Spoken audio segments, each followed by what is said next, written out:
What's your best example of he had it coming? One morning, I stopped at Dunkin' Donuts on my way to work for some coffee. It had already been a not-so-great morning, so I wasn't in the best mood. The guy a couple people ahead of me got a large iced coffee, which is 32 ounces at Dunkin' Donuts, and he ended up being parked next to me in the parking lot. So I'm getting in my car and happen to glance over and notice that he's in his car, but his giant coffee is on the roof of his car. So I waved at him and pointed to his roof. He looked at me, and for whatever reason, his reaction was to flip me off. Don't know if he thought I was making some kind of rude gesture or I was just a weirdo or what. But I got to watch him pull of his parking space. His coffee stayed put while he backed out, but as soon as he braked to shift gears, that thing just dumped all down his front windshield. It was honestly one of the most gratifying moments of my life. I wonder if it dawned on him later why you were pointing. I certainly hope so. I used to rent my sister's house. She moved out with her boyfriend, now husband, and my brother and I rented the house from her. We were in our early 20s and boys, the place was never going to be immaculate, but we certainly didn't trash it. My sister has somewhat unreasonable cleanliness standards, however. She inspects the place one day while we're at work and flips out, kicks us out 2 days before Christmas. Next tenants absolutely destroyed her house, tore up floorboards, spray-painted walls. Destroyed it. We were messy but never would have done that. Your sister kicked her 2 brothers out 2 days before Christmas? Jeebus. My dad tried to skip town the weekend before Thanksgiving, but that isn't nearly as dickish. I assume you don't speak much to her? We're cool now, this was nearly 10 years ago. The kids in my neighborhood, including me, like to toss snowballs at passing cars.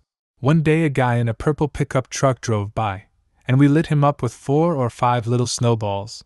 About 2 minutes later, the same truck comes back up the road, revving the engine loud. He zooms by, and his arm comes out the window holding a snowball about the size of a soccer ball. Somehow he nailed the neighbor kid right in the chest with that snowball. Kid crumpled to the snow from the impact. We heard him laughing his ass off as he drove away. Never saw the purple truck again. Don't throw snowballs at cars. It's more dangerous than it seems for the drivers. I still feel like a tool when I remember, even though I was only 11 or so. This kid I go to school with. Met him my freshman year and could tell right away he was a huge prick. He would constantly brag about all the drugs he did, and he would call girls fat and stupid cunts right to their faces. He even hawked a loogie on one of my good friends who tried to get into his fraternity's party. This kid is also 190 centimeters, so unless you're that big there's nothing you can really do. Well, just last week he called some girl fat, and when she got up in his face he knocked her out, and literally body slammed her friend coming to her aid. The girls went to the police and told them everything. When they went to his house to arrest him there was a bong in plain view, so through reasonable cause they searched his room. They found a ton of Xanax, coke, and pot, so not only is he going to jail for felony assault but also felony drug charges with intent to sell. Lesson to be learned, karma's a bitch. Who glad he got what he deserved. People like that need to have consequences. A few years ago I was out at a pub with some friends for my birthday. A few of them are sitting outside and my best friend coughed. This apparently infuriated a girl sitting nearby and had her boyfriend just start beating the hell of my best friend, female, by the way, and her boyfriend. My best friend is a little scrapper so she can hold her own in a fight if she needs to, but the guy is the one throwing the majority of the punches. Police obviously got called, and the guy legs it before they arrive. Police took statements from my friends and start trying to find the guy in order to arrest him, but even after a few weeks they still hadn't found him. Best friend gets a call from the police soon after to say that they had arrested the guy who had beaten up her and her boyfriend.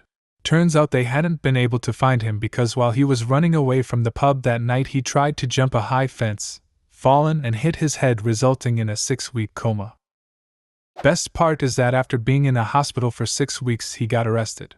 Even better, head trauma probably ensured he remembered very little about that night.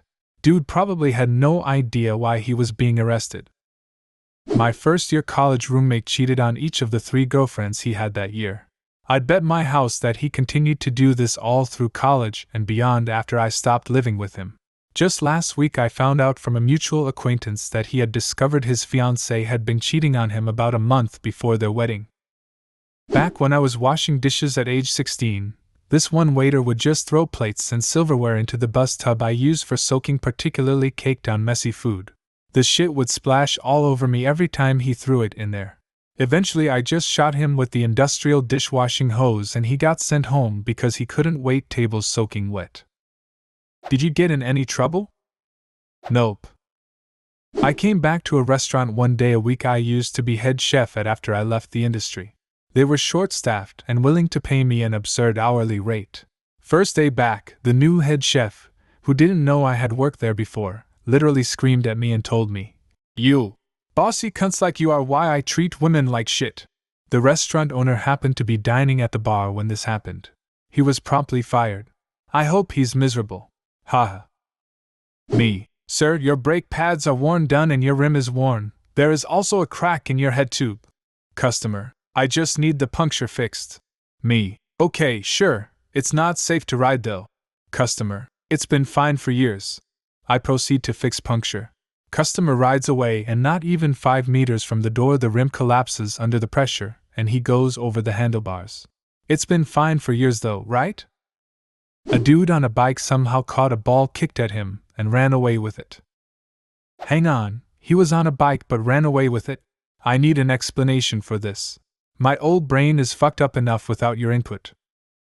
He didn't literally run away. He took off on the bike with it.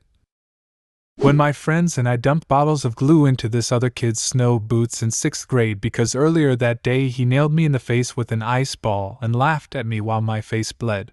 His boots were completely ruined and he couldn't go outside for a while.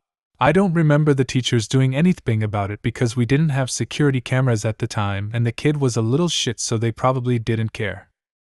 With all that awful behavior going round, I'm just glad your friends were there to help you. It's funny because I was the one who was hesitant about it. My friends were the ones who came up with the idea, haha. The two of them are sisters and loved revenge. My friend was dating a guy, and she told me he had a 500 horsepower Mustang. I went for a ride with him. He later totaled that one, doing 40 miles per hour, in the rain, with traction control off, with drag radials, and got a newer one with 700 horsepower. I turned down a ride in it, and talked my buddy out of it. The dude had skills, but nothing resembling judgment, i.e. passing traffic at 140 miles per hour with 3 passengers. As of Friday, that's now his 700 horsepower coffin.